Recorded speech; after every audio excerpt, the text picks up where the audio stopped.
In East Jerusalem, the small Palestinian neighborhood of Sheikh Jarrah is emblematic of the tensions.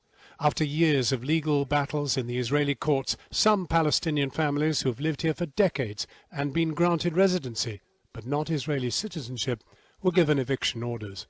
Jewish settlers alleging that they were living on properties owned by Jews before the creation of the State of Israel in 1948. This sparked protests on how the city is governed.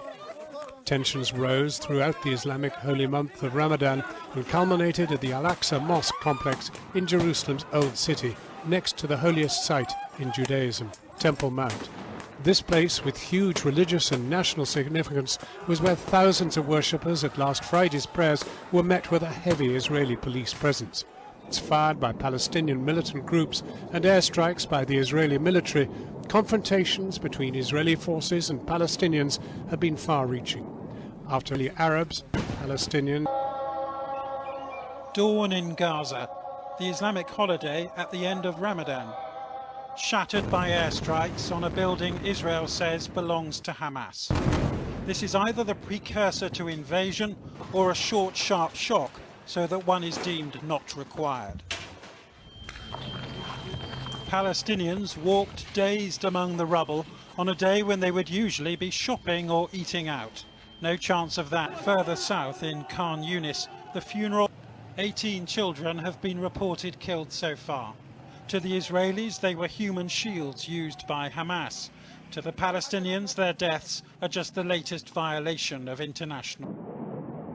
Its rockets have been fired further and with greater intensity than ever before, even though they're made of irrigation pipes and fertilizer and at risk of running out.